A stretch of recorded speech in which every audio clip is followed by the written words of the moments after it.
रंगशाला पक्षर आयोजित 15तम जातीय स्तरीय नाटक महोत्सव 2025 स्थानीय अन्नपूर्णा रंगमंच परिसर में गुरुवार दिन उद्घाटित हो जाइछि। श्रीमंदिर वरिष्ठ सेवायत तथा बीजेपी काउंसिल सदस्य श्री मधुसूदन सिंघारी प्रभु श्री जगन्नाथ को पुष्पमाल्य अर्पण कर प्रदीप प्रज्वलन करने सह कार्यक्रम को आनुष्ठानिक भाव उद्घाटन करथिले। उद्घाटन उत्सव में अन्यमानक मध्य होटेल हॉलिडे रिसोर्टर अध्यक्ष राजकिशोर पात्र, पुरी जिला बीजेपी संपादक रमाकांत नायक,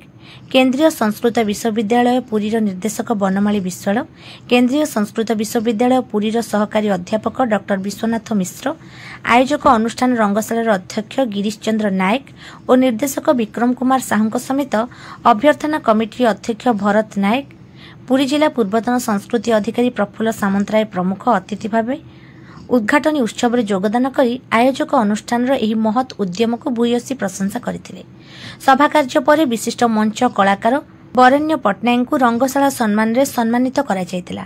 उद्घाटनी उत्सव में डॉ सुब्रत षडंगी निर्देशित और महाकाली भास लित नाटक कंठ भारम केन्द्रीय संस्कृत विश्वविद्यालय सदाशिव परिसर पुरी कलाकार मान द्वारा मंचस्थ होइतिला। संपूर्ण ब्रह्मांड त्यागर स्वरूप अटे। ब्रह्मांड रे थिबा प्रत्येक जीव परम ब्रह्म त्यागरु ही प्राप्त। आजीवन निज परिचय को अन्वेषण करी माता कुंतींकर कुमारी अवस्था जन्मग्रहण करी कैंतेय संचव रूप में गंगा नदीर पवित्र जलराशि रे प्रवाहित होई राधेय नाम कैश्वर प्राप्त कले, किंतु अंग देशर राजा दानवीर सूर्यंक ठारू संख्या परशुराम श्रेष्ठ शिष्य कंठक विषय को प्रतिपादन करुवा महाकवि भासक द्वारा रचित संस्कृत नाटक पर आधारित नाटक परिवेशित होइतिला। एथिरे भूमिका शुभलक्ष्मी भारत, लक्ष्मीप्रिया शरण, मोनालिसा पात्र, अर्पिता प्रियदर्शन मल्ल, सुश्री रोजालीन महाराणा, सुमन सुबुद्धि, शुभम पाइटाल, अंशुमान आचार्य, अनंत कुमार दास, आनंदराज षडंगी, देवाशीष पट्टनायक, अभिशिखा मिश्र, सब्यसाची पति, ऋषिकेश त्रिपाठी, विश्वजीत कर सिंह, सुनील दास, स्वरस्वलिपि आचार्य, आज्ञासेन पंडा, वेदप्रकाश महापात्र, सिद्धार्थ शेखर स्वाई एथिसह मंच सजारे जाबेस्टर पंडा, सुनील दास, आनंदराज,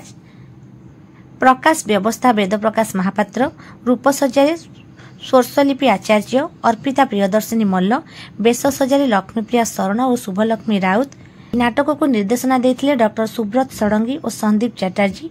परिकल्पना और सह निर्देशक भाव सिद्धार्थ शेखर स्वाई दायित्व निर्वाह करथिले।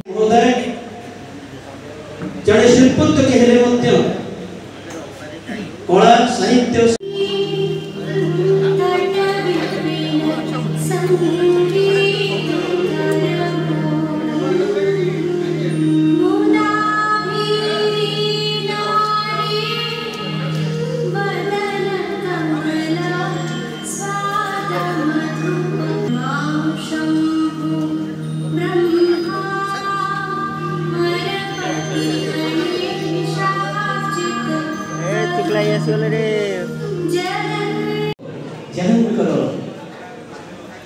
श्री करे श्री महाप्रभु श्री जातीय नाटक महोत्सव प्रथम दिन मंचासीन समस्त सर्वप्रथम मंचासीन समस्त अतिथि मानक अनुष्ठान सभापति प्रणाम करुच्ची मंचा सम्मुखीन थिबा समस्त कलाकार और गुरुजन वर्तमान अनुरोध करी अनुष्ठान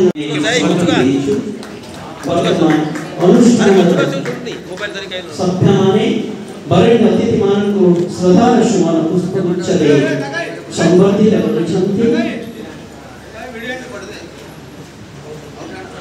भागे बसी आज नाटक को उपभोग करिया पे बसिछन्ति। समस्त को गीतिनाट्य मनीष जन्म अभिनय आरंभ करी कला जगतर लंबा गुणारे सूर्य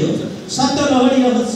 चाखी घंटिया हरिण नदी धरा सुवर्ण फल सड़क सुरक्षा जीवन रक्षा अभिशप्त अर्जुन शहीद पृथ्वीरा 1 2 3 प्रभृति अनेक अनेक नाटक केवल पुरी राज्य आपण देखुनंती ए नाटक समग्र भारत वर्ष विभिन्न मंच मंचायन होइछि जेउथि पई